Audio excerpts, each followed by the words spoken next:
Buenas noches, feliz martes, un martes bastante peculiar aquí en El Salvador por el clima, pero también pues la fecha, ¿verdad? 31 de octubre.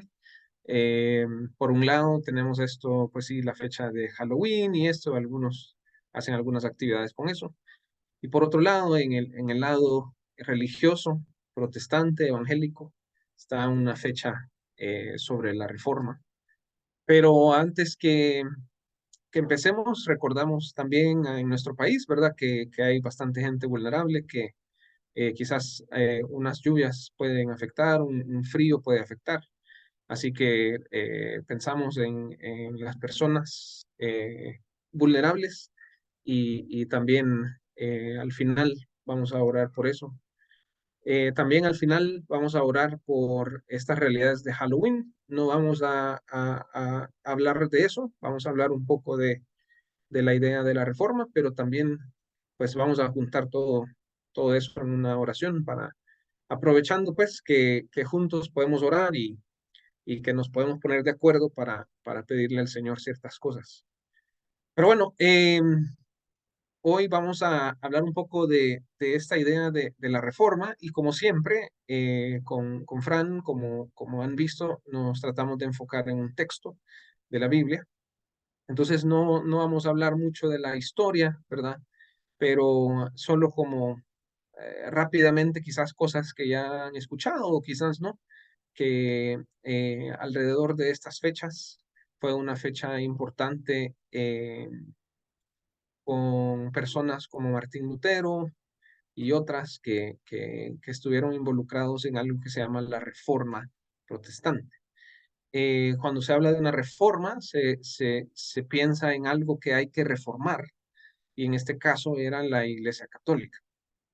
Y Martín Lutero no quería salirse de la iglesia, sino que quería reformarla. Por eso es la idea, ¿verdad? Eh, Pensando en Jesús, y de hecho el tema es la reforma de Jesús, eh, pues él también en su lugar, no comparándolo a Martín Lutero, sino al revés, ¿verdad?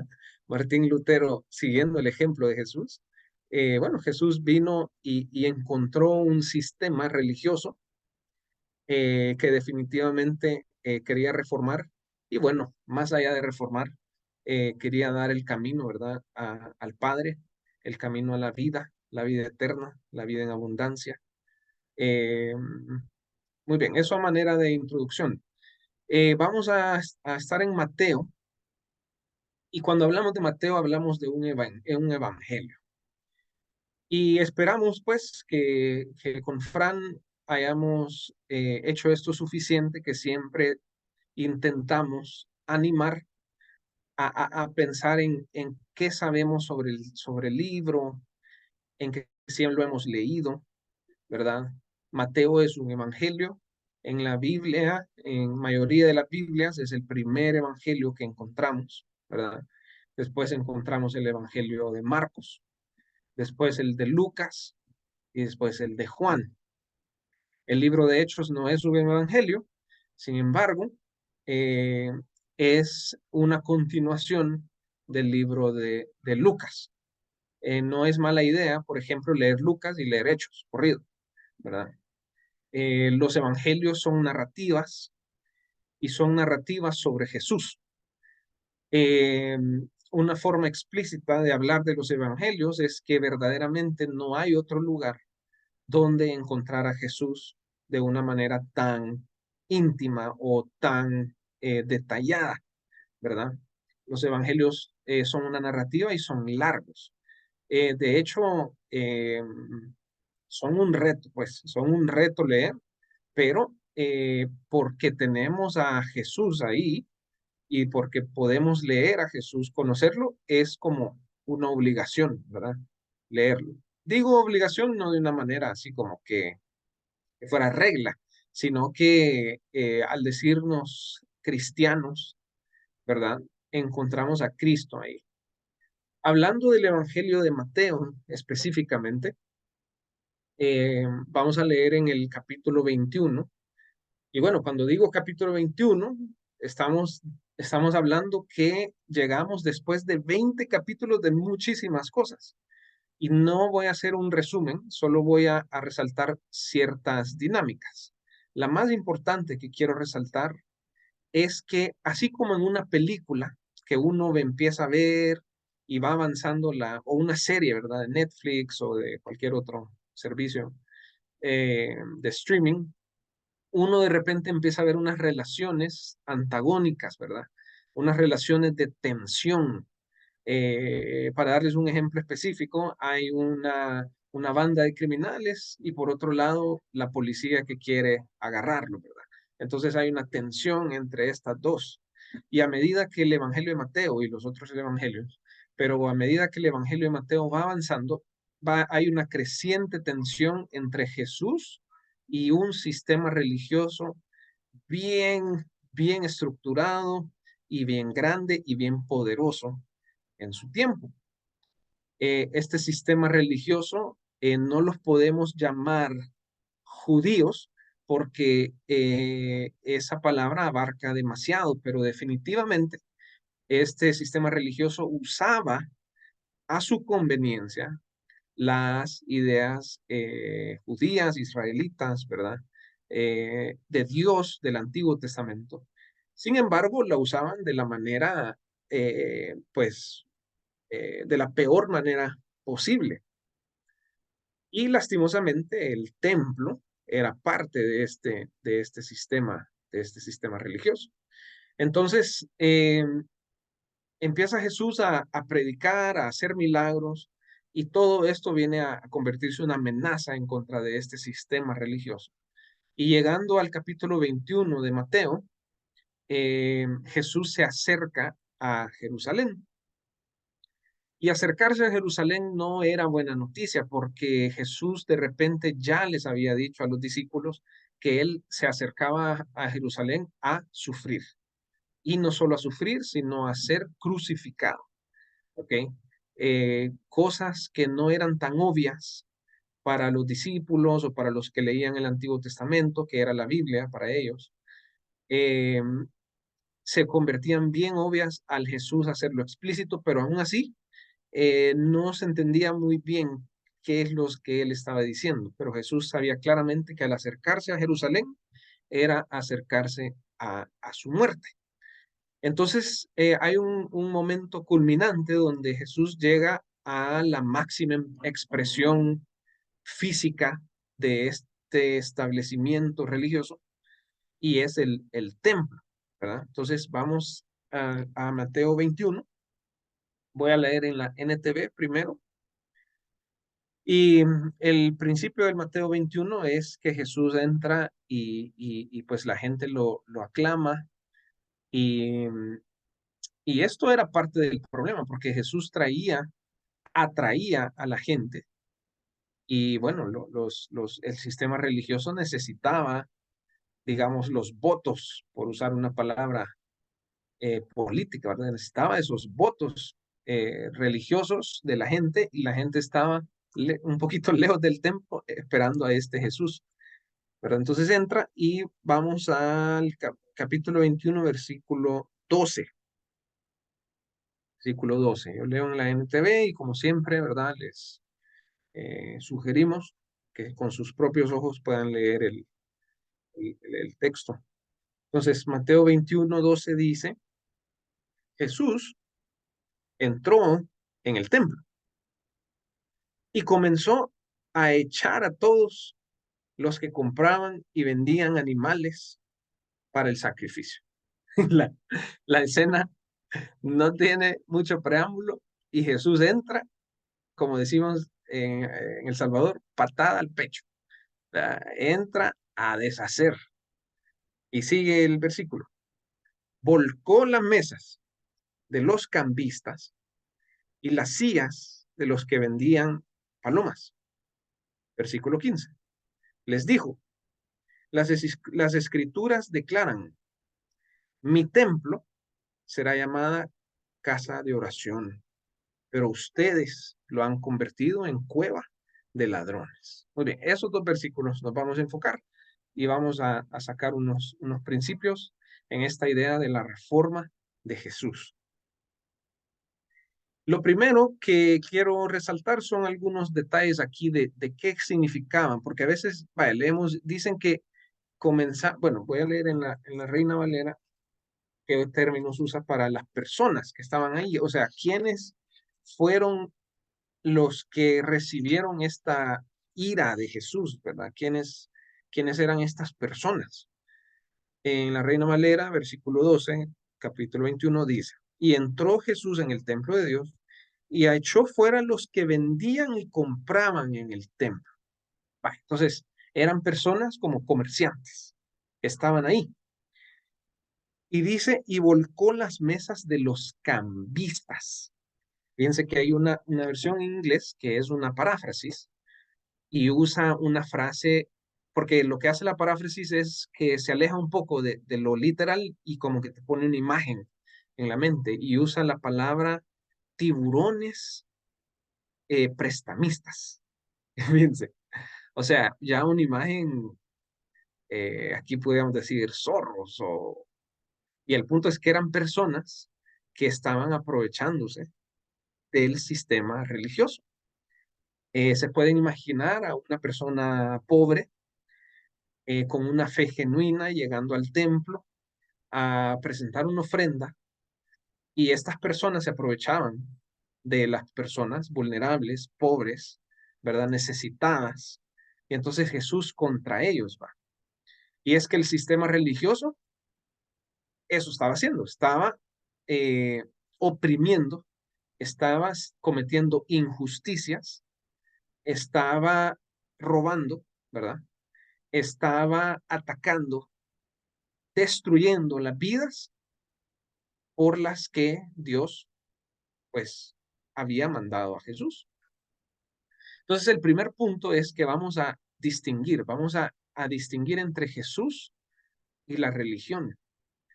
Eso parece fácil. Por ejemplo, aquí en el texto está bien fácil porque está Jesús y está el sistema religioso. Pero en la vida cotidiana no es tan fácil.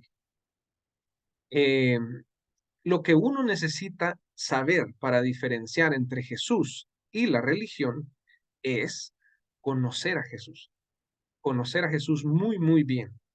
Y no hay forma de conocer a Jesús sin leer los evangelios, sin leer esos 20 capítulos antes de Mateo y esos otros 8 capítulos después de Mateo 20, ¿verdad?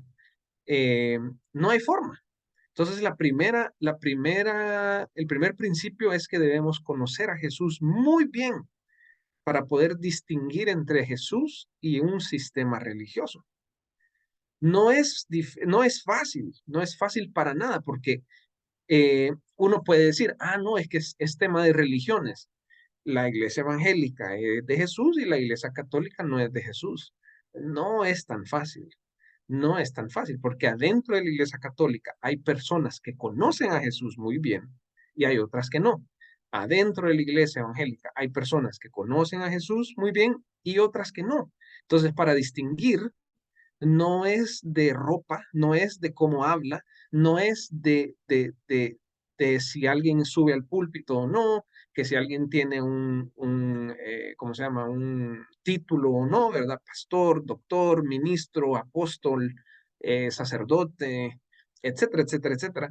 No es fácil, no es así, pero la idea es sencilla. Si conocemos a Jesús en los evangelios muy, muy, muy bien, nos va a ser más fácil poder discriminar entre la religión y entre Jesús. ¿Okay? Eso es el primer punto. Ahora, vamos a enfocarnos en el en el versículo 13, porque Jesús dice dos cosas. Dice, está escrito, mi casa es casa de oración será llamada. Rápidamente les cuento que esto viene de cuando Salomón eh, inauguró el templo. Él hizo una oración larguísima y la pueden leer en Primera de Crónicas. Y este templo, Salomón lo hizo precisamente un lugar de oración y una oración bien peculiar.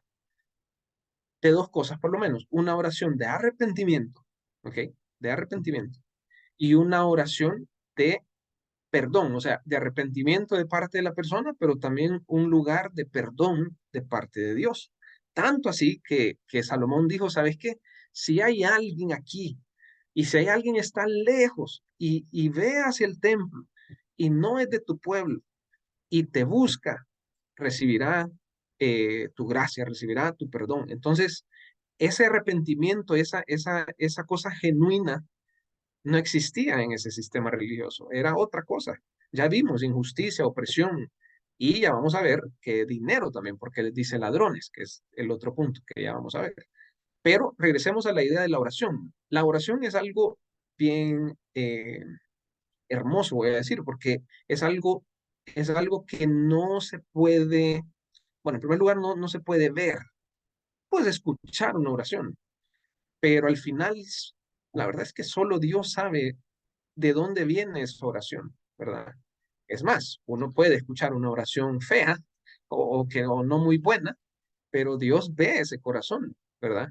Entonces, en el sistema religioso existe como la cara, ¿verdad? La fachada, voy a usar la palabra, los fariseos, ¿verdad? Lo mentiroso, la máscara, las apariencias, pero la oración es todo lo opuesto. La oración es esa sinceridad genuina, esa sinceridad íntima, de solo uno sabe lo que le dice al Señor y el Señor nos escucha y nos entiende. Eh, por otro lado, un poco más agresivo, la oración también es esa oración donde uno lucha por algo, ¿ok? Donde uno lucha por esas injusticias, donde uno lucha por el pecado que uno tiene, donde uno lucha por los problemas que hay en el país, en la familia, en una amistad, lo que sea. Pero es ahí donde hay que ir. Dicho de una manera creativa, que no soy el primero que lo ha dicho, eh, que nuestras piernas lo que necesitan no es caminar ni correr, sino arrodillarse. Eso es lo que necesitamos. No necesita la iglesia avanzar, correr, luchar, saltar, sino que necesita parar y arrodillarse, ¿verdad? Y buscar al Señor de todo corazón. Claro, eso no significa que si no te arrodillas para orar, ¿verdad? No estás orando, no es esa la idea. La idea solo es que la oración es algo bien íntimo que Dios conoce y que lastimosamente se puede fingir, ¿verdad? Se puede fingir. La otra parte del versículo le dice, mi casa es casa de oración y dice, y ustedes lo han hecho cueva de ladrones, cueva de ladrones. Esta palabra viene, estas dos frases vienen de dos profetas, Isaías y Jeremías. Y eso es importante porque en el tiempo de Isaías, que es antes de Jeremías, y en el tiempo de Jeremías, el pueblo estaba lleno de idolatría, estaba lleno de vicios, de placer, estaba lleno de violencia entre el pueblo, ¿verdad? De hecho, hay frases que dicen, por ejemplo, nadie confía en ningún otro hermano, ¿verdad? Todos se quieren hacer el mal. Otra que dice, por ejemplo, a lo bueno le llaman malo, lo malo le llaman bueno. O sea, todo estaba patas arriba. Entonces, igual ahí, en ese templo, que Jesús llega. Y entonces Jesús casi que hace un juicio y dice, ustedes son ladrones, eso es lo que son. Tienen toda la cara de ayuno, de oración, de alabanza, tienen toda la vestimenta, ¿verdad? De fariseos, de sacerdotes, eh, de ministros, de espirituales, pero adentro en sus corazones lo único que quieren es robar. Eso es lo que estaban haciendo, literalmente, le estaban robando a las personas. Uno puede decir, no, yo no le estoy robando a nadie. Bueno, eh, puede ser que uno no esté robando a nadie, definitivamente, pero lastimosamente, y hemos hablado de esto en otras ocasiones, el dinero tiene un lugar más importante en nuestro corazón de lo que quisiéramos, ¿verdad? Y eso es a manera personal, pero solo me quiero quedar en el hecho de que el sistema religioso lastimosamente usa el dinero para robar algo. Quizás no roba solamente dinero, pero roba definitivamente muchas cosas, porque cuando el dinero tiene una preeminencia, una importancia, una prioridad en un sistema religioso, lo espiritual se queda de lado, ¿verdad? Entonces, en esta ocasión vemos a un Jesús que llega con violencia, ¿verdad? Y esa violencia no es en contra de cosas, como les digo, buenas religiosas, sino es en contra de la opresión, es en contra de la injusticia, es en contra del pecado, es en contra de la violencia, ¿verdad? Y es en contra del robar. Y lo irónico de todo es que todo eso que acabamos de decir malo estaba en manos de un sistema religioso, ¿verdad? Así que el Señor nos ayude a poder distinguir. La única forma de hacer eso es conocer muy bien a Jesús. Eh, y así vamos a poder navegar, ¿verdad? En el mundo, en este sistema del mundo que tiene diferentes formas religiosas y vamos a poder decir, esto es Jesús, esto no es Jesús, incluso en nuestro propio corazón. Así que bueno, vamos a orar con esta dinámica y como les dije, quizás puede ser un poco disonante la oración, pero vamos a aprovechar que es 31 de octubre y hay unas realidades espirituales que están sucediendo y que suceden este día en cuanto a Halloween y estas cosas. Eh, y me refiero a cosas satánicas, ¿verdad? No me refiero a que un niño salga a pedir dulce. Creo yo que eso puede ser insignificante. Quizás algunos incluso son más radicales y decir que eso es peligroso, puede ser, pero yo estoy hablando de cosas ya satánicas que pueden estar pasando en esta noche, ¿verdad? Ritos, eh, personas que están reunidas para invocar el mal. Entonces nosotros los martes nos reunimos para invocar al Señor y este martes 31 de octubre no es la excepción y vamos a orar en contra de eso, con fe, juntos. Así que vamos a orar y voy a orar tanto por las ideas de la reforma de Jesús como por estas ideas de Halloween y también por los vulnerables de nuestro país en una noche helada. Ok, bueno, vamos ahora. Padre, gracias porque nos has reunido, Señor, en esta noche, en esta reunión virtual, pero nuestros corazones, Señor, están concentrados, Señor, en lo que nos has traído esta noche, en lo que tu Espíritu nos ha guiado esta noche. Hemos observado a Jesús enojado, eh, hablando con violencia, hablando con fuerza, gritando quizás en este texto, dándole vuelta a una mesa.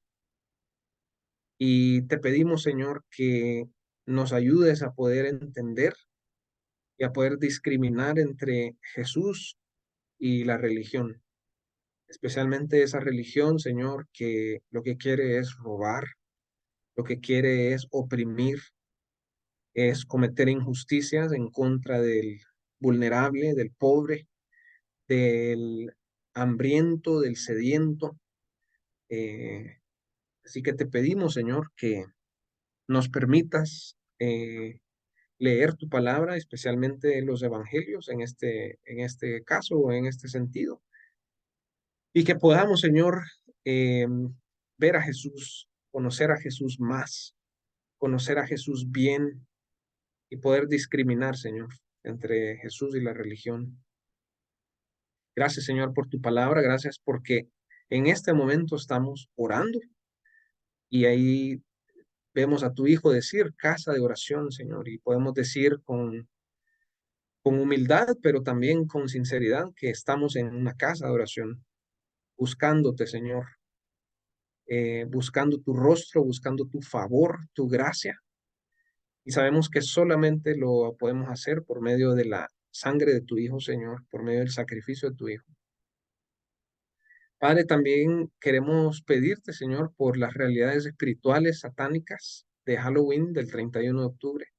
Son fechas específicas donde suceden cosas, Señor, donde hay planes malvados. Entonces nos unimos a ese grupo de tu iglesia, Señor, que esta noche tiene en mente estas realidades. En el nombre de Jesús te pedimos estorbo para esos planes, confusión para esos planes, Señor.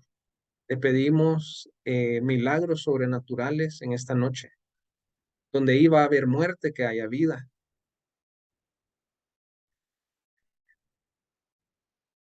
donde iba a haber oscuridad,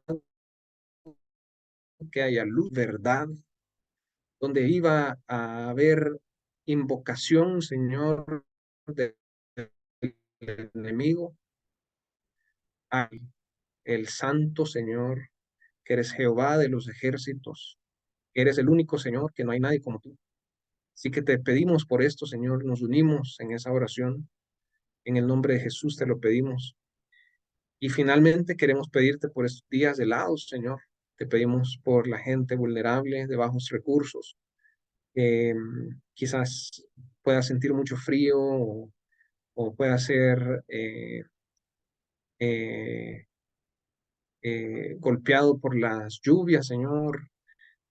Te pedimos, Padre, que puedas cubrirlos, que haya personas de bien, que hayan refugios, que no puedan tener una noche difícil, Señor, sino que puedan tener calor y tu presencia. Hemos orado esto juntos, Señor, en el nombre de Jesús. Amén.